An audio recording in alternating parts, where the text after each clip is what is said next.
Hello everyone, कैसे हो आप सब। आई होप आप सब बढ़िया होंगे। मैं मिस क्वीन और आप सब सुन रहे हैं अपने YouTube channel miss queen with अफसर।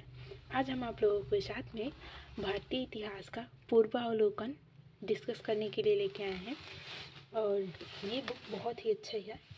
अगर जो आप लोगों को इस बुक में सब विशेषताएँ अच्छी लगती हैं तो आप लोग ज़रूर परचेज़ करिएगा। ज़्यादा इसकी प्राइस नहीं है, मतलब आप लोग देख सकते हैं 540 का है और इसके साथ आप लोग को डिस्काउंट भी मिलेगा। तो आप लोग देखिएगा इस बुक्स में क्या है ऐसी चीज़ जो आप लोगों को पढ़ना चाहिए और पेपर से पहले हम लोगों को ये लेना चाहिए। और इसमें एक चीज़ बहुत अच्छा है कि इसमें करंट अफेयर से जो रिलेटेड आते नहीं हैं वो क्वेश्चंस भी बहुत इसमें से अच्छे से देते हैं।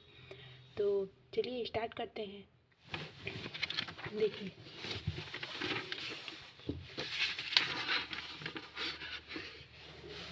देखिए, ये हिस्ट्री का है। इसमें प्राचीन हिस्ट्री, मिडवर्बल हिस्ट्री और ये, हाँ पहले आप लोग ये जान जाइए या ये यूपीपीसीएस, यूपीएससी, स्टेट पीसीएस, कोई भी पीसीएस का वनडे एग्ज़ाम के लिए भी बेनिफिट है और बहुत अच्छे से इसमें एकदम दिया। राजस्थान पीसीएस के लिए, बिहार पीसीएस के लिए और छत्तीसगढ़ पीसीएस के लिए, झारखंड पीसीएस के लिए, मध्य प्रदेश पीसीएस के लिए बहुत ही अच्छा है। और ये आप लोगों को पता है, ये जो आईएएस की परीक्षा है उसके लिए, ये प्री के लिए बहुत अच्छा है। इसमें बहुत अच्छे से आप लोग देख सकते हैं। देखिए इसमें दिया गया है कि आईएएस की परीक्षा के लिए इसमें क्या किया गया है। 2011 से लेकर के 2022 तक के क्वेश्चंस इसमें दिए गए हैं। ठीक, उत्तर प्रदेश पीसीएस के 1993 से 2010 तक के सारे क्वेश्चंस दिए गए हैं। ये सारे बहुत अच्छे से एकदम विश्लेषण के साथ में दिए गए हैं। और आप लोग देख सकते हैं इसमें क्या किया गया है। 3000 प्रश्न इसमें क्या है, 3000 प्रश्न इसमें लिखा। देखिए, परीक्षाओं के समान अध्ययन के लगभग 3000 प्रश्नों को दोहराए वाले प्रश्नों को हटाते हुए निम्नलिखित मांगों में विभाजित किया गया है। देखिए, सामयिक घटनाचक्र, भारतीय इतिहास, भारतीय भूगोल, इसका सामयिक घटना का भी आता है पूर्वावलोकन का, और भारतीय इतिहास का भी आता है जो आप लोगों के साथ में हम डिस्कस करने जा रहे हैं। और सामान्य भूगोल का भी आता है, भारतीय अर्थव्यवस्था शासन का भी आता है, आर्थिक और सामाजिक विकास का भी आता है, पर्यावरण परिस्थितिकी का आता है, समाज विज्ञान का भी आता है और राज्य आधारित प्रश्न भी इसमें से बहुत अच्छे से दिया गया है। और आप लोगों को अगर जो पूर्वावलोकन इसमें से किसी का पीसीएस का चाहिए तो आप लोग मुझे बताइएगा। जैसे कि स्टेट पीसीएस का भी प्रैक्टिस करवाने के लिए तो आप लोग बताइएगा, हम उस पर भी प्रैक्टिस करवा देंगे। और अगर जो पूर्वावलोकन का भारतीय इतिहास का तो हम आज करवा ही दे रहे हैं। अगर जो आप लोग को भूगोल का, राज्य व्यवस्था का, विज्ञान का, इन लोगों का पूर्वावलोकन का रिव्यू चाहिए तो आप लोग ज़रूर बताइएगा। जैसे ही आप लोगों का सपोर्ट अभी तक मिलता रहा है, आई होप, हमें लगता है आप लोग का सपोर्ट ऐसे ही बना रहेगा। चलिए हम लोग देखते हैं। अब देखिए, जैसे इसमें बहुत अच्छे से ये है कि इस बुक में विशेषता, आप लोग कहेंगे मिस क्वीन ये विशेषता इसमें क्या है। सबसे अच्छी चीज़ इसमें इस बुक में ये है कि पहले से नोट्स, 60 नोट दे देता है। ये बहुत अच्छा है कि अब तक जो पेपर्स में आए हुए हैं उसका नोट्स इसमें दे देता है। पहले से हम उन नोट्स को पढ़ सकते हैं, पढ़ करके फिर उसके बाद क्वेश्चन कर सकते हैं। जैसे देख लिए प्राचीन इतिहास का, पाषाण काल का पहले से इसमें नोट्स पूरा दे दिए हैं कि कैसे कैसे क्या चीज़ हमें पढ़नी चाहिए, इसमें क्या चीज़ इम्पॉर्टेंट, इसमें कौन कौन सी इम्पॉर्टेंट पॉइंट है। जैसे आप लोग देख सकते हैं कि यहाँ पे दिख रहे ये नोट्स यहाँ पे है, ये कौन कौन से इसमें कौन कौन से की पॉइंट है, ये बहुत अच्छे से है। ये देखिए, फिर यहाँ से प्रश्न जो प्रीवियस ईयर में पूछे जाते हैं प्रश्न वो हैं। जैसे आप लोग यहाँ पे देख सकते हैं ये आया है लोअर पीसीएस में आया हुआ है। जैसे रॉबर्ट ब्रूसफुट थे, कौन थे, तो भूगर्भ वैज्ञानिक थे, पुरातत्वविद थे, तीसरा ऑप्शन है पुनः शास्त्री थे, चौथा है इतिहासकार थे। तो कौन सा ऑप्शन सही है, ये और भी दोनों हैं। तो ये देखिए यहाँ पर पूरा इसका डिफिनेशन भी दे दिया है। ये देखिए यूपीपीसीएस में आया है, प्री में 2010 में आया हुआ है। सारे क्वेश्चन पूरे अच्छे से क्वेश्चन भी बताते हैं और उसका डिफिनेशन भी अच्छे से देते हैं, बहुत अच्छे से है। ये देखिए सारे क्वेश्चन लिखे हैं। लोअर पीसीएस में 2004 में भी आया हुआ है और 2008 में भी ये दोहराया गया है।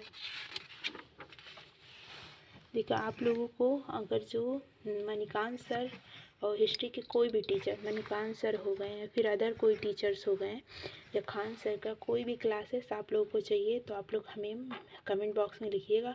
आप लोग को सभी क्लासेस बिल्कुल फ्री में दी जाएगी। और आप लोग को कोई कन्फ्यूजन होती है कि टेलीग्राम से क्लासेस को कैसे फॉरवर्ड करें या फिर कैसे, तो आप लोग राइट इन कमेंट बॉक्स, आप लोगों को सब बताया जाएगा। ओके, चलिए हम लोग आगे देखते हैं। देखिए यहाँ पे संध्या संस्कृति के बारे में पूरा की पॉइंट दिया गया है। जैसे देखिए ये मोस्टली वनडे एग्ज़ाम भी में पूछा जाता है कि जॉन मार्शल अपने समय निर्धारित कब किए थे। तो ये देखिए ये पूरा है। और ये सिंधु घाटी सभ्यता का आकार कैसे होता है, तो उसका आकार त्रिभुजाकार है। बहुत अच्छा है। और हमको लगता है तो ये प्री का पेपर ज़्यादा दिन नहीं है ना, मार्च UPPCS प्री का पेपर मार्च में है, तो 17 मार्च। तो आप लोगों के लिए बहुत बढ़िया है, अभी से आप लोग ले लेंगे तो बहुत अच्छा बुक है। और डिफिनेशन भी साथ में दिया जाता है।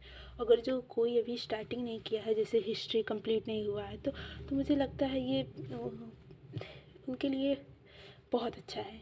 कंप्लीट नहीं हुआ लेकिन फिर भी क्वेश्चन करेंगे, फिर उसके नीचे से डिफिनेशन देंगे, उतना तो समझ ही आ जाएगा। तो आप लोग चिंता मत करिए, ये बुक ज़रूर परचेज करिएगा। और आप लोगों को अगर इसका PDF चाहिएगा तो आप लोग ज़रूर बताइएगा, आप लोगों को टेलीग्राम चैनल पे अपलोड कर दिया जाएगा।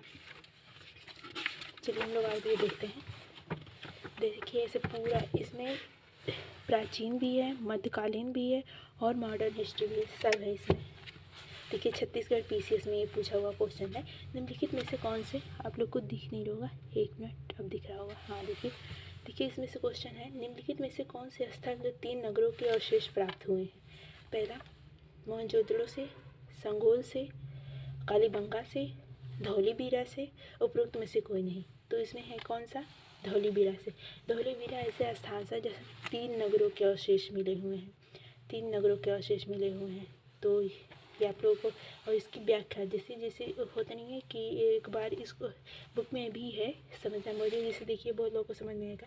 उपरोक्त प्रश्नों की व्याख्या देखें, जैसे इसमें है कि धौलीबीरा, इसका ऑप्शन सही था धौलीबीरा ना, तो इसकी अब वर्ड डिफिनेशन इसका देखिए यहाँ पे भी बहुत अच्छे से धौलीबीरा के बारे में बता दिए हैं और इसका डिफिनेशन यहाँ भी बता दिए, तो उस दोबारा डिफिनेशन करना ज़रूरी नहीं है। तो ये आप लोग देखिएगा बहुत अच्छे से एकदम। देखिए PCS में क्वेश्चन आया था, बहुत अच्छा है। हड़प्पा कालीन संस्कृति के संदर्भ में शैलकृत स्थापत्य प्रमाण पत्र कहाँ, स्थापत्य प्रणाम कहाँ से मिले हुए हैं।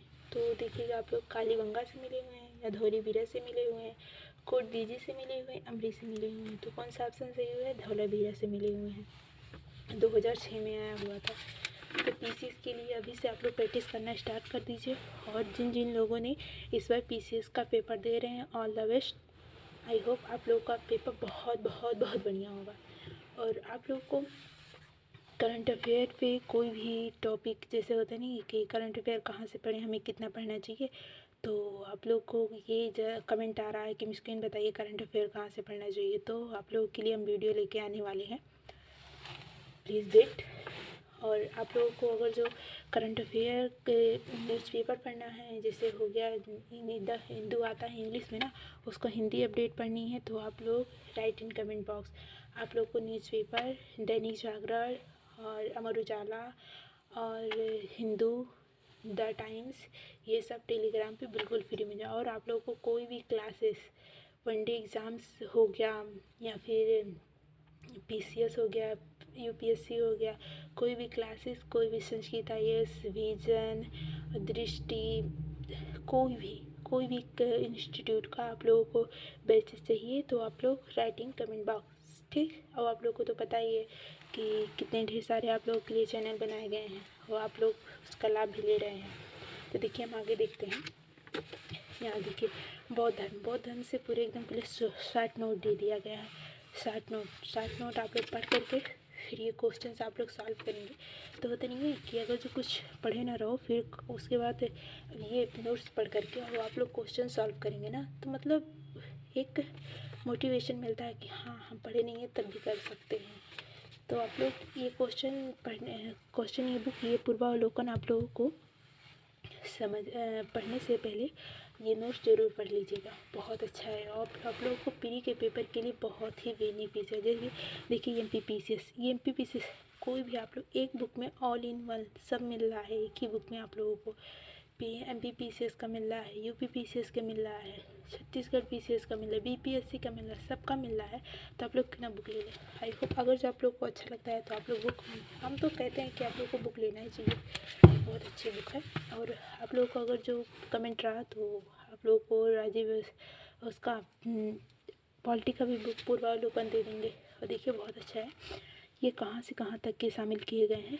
1990 से लेकर के 2023 के प्रश्न पत्र इसमें शामिल किए गए हैं और बहुत अच्छे से।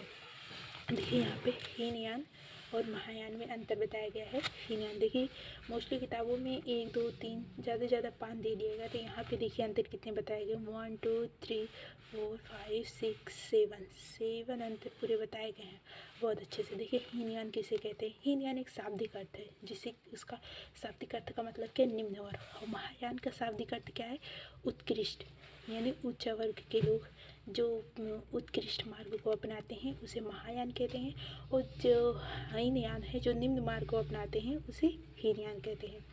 और इसमें एक कौन थे, इसको अपना महान पुरुष किसे मानते थे, महात्मा बुद्ध को महान पुरुष मानते थे। उसमें महायान में इन्हें देवता मानते थे, महात्मा बुद्ध को क्या मानते थे, देवता मानते थे। और यहाँ पे यह व्यक्तिवादी धर्म है, इसके अनुसार प्रत्येक व्यक्ति को अपने रत्नों के मोक्ष प्राप्त करना चाहिए। मतलब ये हीनयान कहते हैं कि सभी व्यक्तियों को अपने प्रयत्न के अनुसार ही उन्हें मोक्ष धर्म मिलेगा। और ये महायान क्या कहते हैं, इसमें परोपकार पर सेवा पे बल दिया जाएगा, इसका उद्देश्य समस्त मानव नागरिकों का कल्याण है। मतलब इसमें हमें परोपकार करना चाहिए, दूसरों की सेवा करना चाहिए, इस पर ज़्यादा बल दिया गया है, इससे मानव जाति का कल्याण होगा। तो आप लोग देख सकते हैं बहुत अच्छे से एकदम बताया गया है, डेफिनेशन बताया गया है। और ये मोस्टली वनडे एग्ज़ाम में ये मोस्टली पूछ लिया जाता है। आप लोग दिखाते हैं, ये देखिए ये वनडे एग्ज़ाम में पूछ लिया जाता है कि बौद्ध संगीतियाँ कहाँ और कब हुई थी। जैसे आप लोग को देखिएगा अभी यूपी कांस्टेबल का आया हुआ है वैकेंसी, तो मोस्टली सभी लोग भरे होंगे, तो देखिएगा उसमें भी ये क्वेश्चन तो ऑलमोस्ट पूछता है, एक क्वेश्चन तो पक्का इसमें से आएगा। जैसे देखिए कि प्रथम संगीत कब हुई थी, तो 483 ईसा पूर्व में हुई थी। कहाँ पे हुई थी, राजगिरी में हुई थी। अध्यक्ष इसके कौन थे, महाकश्यप थे। और शासक किसके शासनकाल में हुआ है, अजातशत्रु। द्वितीय बौद्ध संगीत कब हुई है, 383 में हुआ था। और स्थान कौन सा था, वैशाली था। और इसके अध्यक्ष कौन थे, सुकर्मी थे। और शासक कौन है, कालाशोक है। और तृतीय क्या हुआ, कब हुआ था, तो 247 ईसा पूर्व में हुआ था। स्थान कौन सा था, पाटलिपुत्र में था। और इसमें उसके अध्यक्ष कौन थे, तो मोगनी लिपुत्र थे। और इसके शासक कौन थे, अशोक। ये बहुत इंपॉर्टेंट है कि अशोक के मतलब कब करवाए थे, तो कहाँ और कहाँ करवाए थे, तो पाटलिपुत्र में अशोक करवाए थे। और कौन सी इनकी संगति, तृतीय में अशोक आए थे। ओके, और चतुर्थ संगीत कब थी, ये प्रथम ईसा पूर्व शताब्दी में हुआ था। स्थान कौन था, कुंडल था। और अध्यक्ष को क्या है, विश्वामित्र अश्वघोष है। और इसके शासक कौन है, किसके शासनकाल में, कनिष्क के शासनकाल में। बहुत एकदम बहुत इम्पोर्टेंट है। और देखिए ये रचनाकार भी पूछ लेता है। और ये तो PCS और IS UPSC का सबसे फेवरेट क्वेश्चन है मिलाने के लिए, या फिर कौन सा इसमें से गलत है, या फिर कौन सा इसमें से मिलान सही है, ये बहुत पूछता है। मोस्टली आप लोग देखते होंगे, ये देखिए बहुत अच्छे से। तो आप लोग एकदम डट के जाइएगा। जैसे मिलन पनाहो, इनकी रचनाकार कौन है, मिलन पनाहो के तो नागसेन है। और जैसे बुद्ध चरित्र सौंदर्य और परिपुत्र प्रकार के अश्वघोष है। मध्य मिश्रिका का नागार्जुन है। बुद्ध सिगमन का क्या है, बुद्ध घोष है। अधिधम्म कोश का क्या है, बोधिसत्व है। बहुत अच्छे से एकदम इसमें बताया गया है। आप लोग को अगर अच्छा लगे तो please like subscribe and comment जरूर करिए। ओके, चलिए हम आगे देखते हैं।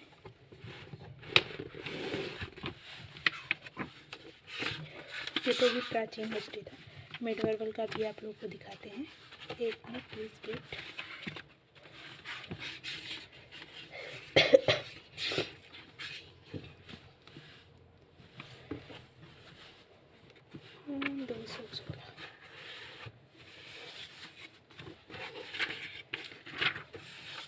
ये रहा आप लोग को मिडवर्बल हिस्ट्री। और आप लोग को अगर जो कोई भी क्लासेस चाहिए तो आप लोग कमेंट में ज़रूर करिएगा। आप लोग को क्लासेस बिल्कुल फ्री में दी जाएगी। देखिए मध्यकालीन यहाँ से स्टार्ट हो गया है। देखिए मध्यकालीन यहाँ पे स्टार्ट है, मध्यकालीन भारतीय इतिहास। ये देखिए यहाँ से स्टार्ट हो गया। मध्यकालीन भारतीय इतिहास की पॉइंट क्या क्या चीज़ है, कैसे कैसे क्या चीज़ है। अब आप लोगों को अगर अच्छे देखिए ये आप लोग बुक पढ़ते हैं तो आप लोग को बस ये रिवीजन के लिए है। ये रिवीजन करेंगे आप लोग और फिर उसके बाद रिवीजन करने के बाद और आप लोगों को ये फिर उसके बाद फिर ये क्वेश्चन देंगे। ये ठीक है। अगर जिसमें से कोई टॉपिक नहीं समझ में आती है तो आप लोग यूट्यूब पे ढेर सारे वीडियोस पड़े हुए हैं, आप लोग सर्च करिए और देखिए, फिर समझ में आ जाए, फिर क्वेश्चंस करिए। बहुत बढ़िया तरीका है। और अगर जो आप लोग को मनीषांत सर का हिस्ट्री, तो हमको लगता है Manikant sir is the best है। और आप लोगों को मणिकांत सर का नोट्स चाहिए तो नोट्स रिव्यू चाहिए तो मेरे प्ले लिस्ट वीडियो में है, तो आप लोग देख सकते हैं, उनका रिव्यू भी दिए हुए हैं। और आप लोगों को अगर क्लासेस चाहिए तो आप लोग राइट इन कमेंट बॉक्स। और उनका पीडीएफ चाहिए, नोट्स का पीडीएफ चाहिए तो वो भी आप लोगों के लिए उपलब्ध है। सब कुछ है, बस आप लोगों को पढ़ना है। ठीक है। तो देखिए यहाँ पे मध्यकालीन स्टार्ट होता है। मध्यकालीन भारत में मुस्लिमों का आक्रमण। देखिए यहाँ पे बहुत अच्छे से कौन कौन शासन कब कब आया था, कौन कौन आए थे, यूनानी शासक कब आए थे, बहुत अच्छे। इवन में तोता कब आए थे, बहुत अच्छे से सब बताया गया है। देखिए यूपीएससी प्री में आया हुआ था। यह था निम्नलिखित में से कौन से चंदेल शासक महमूद गजनवी को पराजित नहीं हुआ। तो किससे नहीं हुआ था, विद्याधर से नहीं हुआ था। अब देखिए पूरा एकदम डिफिनीशन बहुत अच्छे से बताया गया है एकदम। देखिए यहाँ पे महमूद गजनवी चंदेल का प्रथम आक्रमण, यानी चंदेल पर कब किया था, प्रथम आक्रमण चंदेल पे किया था। अब देख सकते हैं पहला आक्रमण कब किस पे किया था, चंदेल पे हुआ था। चंदेल वंश का शासक विद्याधर था। और चंदेल शासक का कौन था, विद्याधर था, जो अपने वंश को सर्वाधिक शक्तिशाली शासक था। वो अपने वंश का सबसे शक्तिशाली शासक था। कौन था, विद्याधर था। मुस्लिम स्रोतों से पता चलता है कि विद्याधर एक महमूद के बीच किसी नदी के किनारे भीषण युद्ध हुआ था, किंतु उसका कोई परिणाम न मिला। इस युद्ध में विद्याधर ने राजनीतिक सूझबूझ को परिचय देते हुए युद्ध स्थल उपयुक्त न होने से के कारण रात्रि के अंधकार में अपनी सेना को हटा लिया। महमूद गजनवी पे लौट गए। इससे विद्याधर अकेले ही हिंदू शासक था जिसने मुसलमानों को सफलतापूर्वक प्रतिरोध किया और उनके तत्कालीन भारत में सर्वाधिक शक्तिशाली शासक बताया जाता है। तो कौन है, हमारा इतिहास बहुत ही अच्छा है। और इतिहास तो पढ़ करके एकदम गौरवान्वित महसूस होता है। और आप लोग मणिकांत सर से पढ़ते हैं तो द बेस्ट। देखिए आप लोग बहुत अच्छे से देखिए दिल्ली सल्तनत का मुगल वंश का बहुत अच्छे से एकदम बताया गया है। इसमें भी आप लोग देख सकते हैं सारे क्वेश्चंस जो आए हुए हैं। एक जब प्रीवियस ईयर देखिए पढ़िए कम, लेकिन प्रीवियस ईयर क्वेश्चन ज़्यादा सॉल्व करिए। ऐसे होता है ना कि हमें क्वेश्चन आने का तरीका पता चल जाता है कि हमें कौन सा पढ़ना चाहिए कौन सा नहीं। अब ये क्वेश्चन देख लीजिए कितनी बार आया हुआ है, आईएएस प्री में आया हुआ है और छत्तीसगढ़ पीसीएस में भी आया हुआ है। सेम क्वेश्चन यही आ गया है। जैसे देखिए चंगेज खां के अधीन मंगोलों के भारत पर आक्रमण किया था, किस पे किया था, तो इल्तुतमिश के शासनकाल में किया था। इल्तुतमिश के शासनकाल में किया था। देखिए कितने इंपॉर्टेंट क्वेश्चन। अगर जो यही फिर ऐसे रिवीजन होता तो हम लोग का लक एकदम बढ़िया हो जाता है। आप लोग को मिडवर्बल दिखाते हैं। ये देखिए क्वेश्चंस मिलाने वाले। यहाँ पे देखिए डिफिनेशन बहुत अच्छे से दिया है। राजवंश के अंदर विराजत में चरणोत्तर का इस पे हुआ था पूरा यूपी पीसीएस प्री में। ये आईएएस के लिए, प्री के लिए, छत्तीसगढ़, झारखंड सबके लिए बहुत बढ़िया है बुक पूर्व वालों का। और हम मोस्टली क्वेश्चन ऐसे यहीं से आते हैं। आप लोग को मॉडर्न हिस्ट्री दिखाते हैं। Please wait.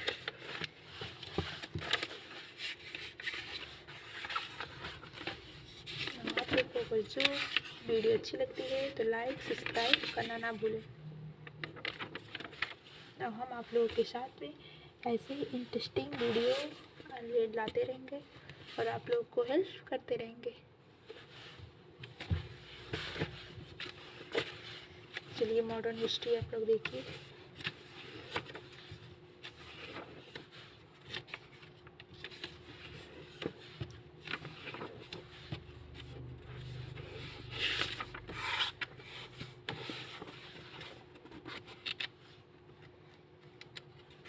ये रहा मॉडर्न हिस्ट्री, आधुनिक भारतीय इतिहास, आधुनिक भारतीय इतिहास रहा।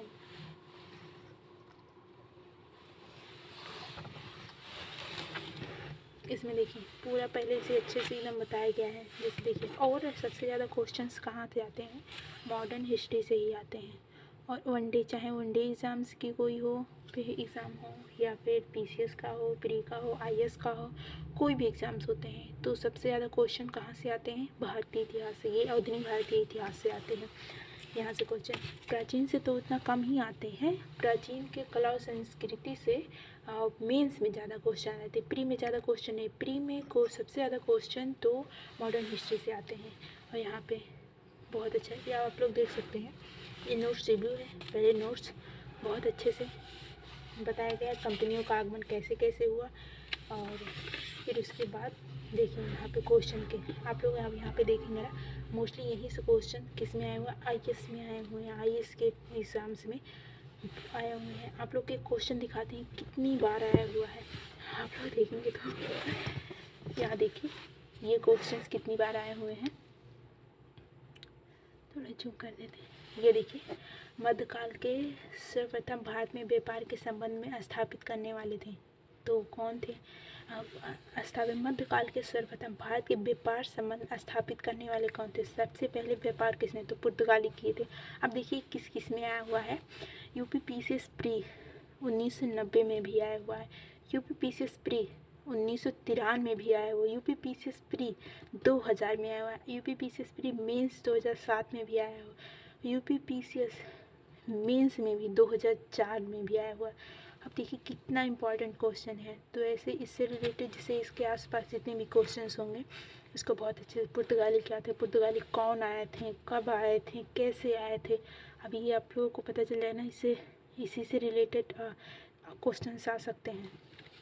तो देखिए बहुत अच्छे से ये क्वेश्चन तो आयोग का सबसे फेवरेट क्वेश्चन है, ऐसे क्वेश्चन तो ज़रूर पेपर में मिलते हैं।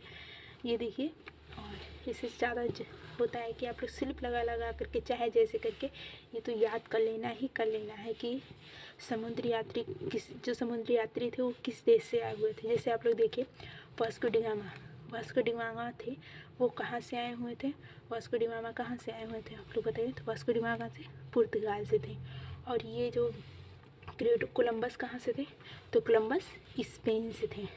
कैप्टन बुकस कहाँ से थे, कैप्टन बुकस कहाँ से थे, ये कैप्टन बुकस कहाँ थे, ग्रेट ब्रिटेन से थे। और ये तस्मान कहाँ से थे, तस्मान जो थे ये कहाँ से थे, हाईलैंड के थे। तो ये बहुत इंपॉर्टेंट होता है, और इसे मैच कराने के लिए तो आयोग तो ज़रूर से ज़रूर एक क्वेश्चन देता है। तो आप लोग ऐसे क्वेश्चन को स्लिप लगा करके चाहे जैसे रट्टा मार करके चाहे जैसे आप लोग ज़रूर याद कर लीजिएगा, चाहे पीसीएस हो चाहे यूपीएससी हो, कोई भी हो, या फिर वनडे। आजकल तो वनडे एग्ज़ाम में भी ऐसे क्वेश्चंस देने लगे हैं।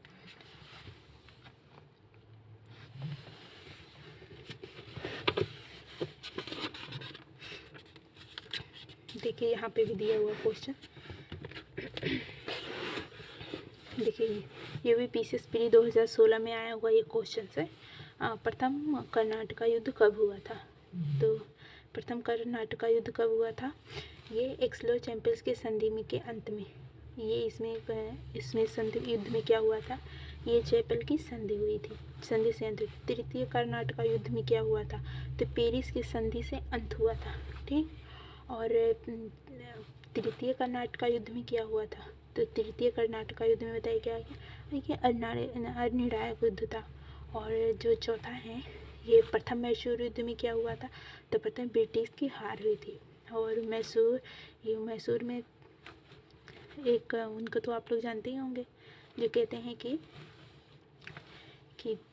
100 कुत्ते पालने से बढ़िया है एक शेर को पाल के रखो। आप लोग को पता है कौन है वो, चलिए कमेंट बॉक्स में बताइए कि कौन थे जो मैसूर वंश के थे, आप लोग बताइएगा। देखिए यहाँ पे ईस्ट इंडिया कंपनी और नवाब, अब ईस्ट इंडिया कंपनी और नवाब के बारे में पूरे एकदम 60 नोट बहुत अच्छे से दिया गया है, 60 नोट्स के। फिर क्वेश्चंस दिए गए हैं, उसका फिर डिफिनीशन दिया गया है। तो आपको लगता है इसके पढ़ने के बाद भी कोई क्वेश्चन छूटेगा? मुझे तो नहीं लगता इसको पढ़ने के बाद भी कोई क्वेश्चन छूटेगा। ये क्वेश्चन नहीं आ रहा, कम से कम इसकी डिफिनेशन जो दिए हुए हैं ये नीचे, इसमें से तो आ जाएगा। अब आप लोग ये क्वेश्चन देख सकते हैं, एक मिनट आप लोग को दिखाती हूँ। ये क्वेश्चन आप लोग देख सकते हैं कितनी बार पूछा है। सबसे अधिक, इसमें देखिए, सबसे अधिक निर्णायक युद्ध किसने अंग्रेजों और भारत के प्रभुत्व को स्थापित किया था? तो कौन था? तो ये क्या है? बक्सर का युद्ध। बक्सर के युद्ध है। बक्सर के युद्ध से ही समझ लीजिए कि कंपनियों को, जो अंग्रेज थे, कंपनियों को एकदम भारत में उन लोगों का पूर्ण रूप से अपना नियंत्रण में ले लिए थे। और ये देखिए कितने में पूछा गया है। PCS 1990 2003 में भी पूछा गया। UPPCS प्री में पूछा गया, 2003 में भी पूछा गया है। UPDI LED के प्री में 2002 में भी पूछा गया। उसका डिफिनीशन भी देखिए कितना, देखो 22 अक्टूबर 1764 में। अब देखिए ये क्वेश्चन दिया हुआ है ना इसमें कि ये कहाँ बक्सर के युद्ध में हुआ था इनका। अब क्वेश्चन पूछ सकता है बक्सर का युद्ध कब हुआ था, तो आप लोगों को तो यहाँ और किस किस के बीच में हुआ था, तो आप लोग ये डिफिनेशन पढ़ने के बाद आप लोगों को तो पता ही चल जाएगा ना कि ये अगर जो इससे रिलेटेड बनते हैं तो आप लोग कर सकते हैं। क्वेश्चन अगर जो बन गया तो आप लोग देखिए 22 अक्टूबर 1764 को अंग्रेज मीर कासिम, अवध के नवाब सिराजुद्दौला तथा दिल्ली के मुगल सम्राट शाह आलम द्वितीय के सम्मिलित सेना के बक्सर के युद्ध को पराजित किया। इस युद्ध में अंग्रेज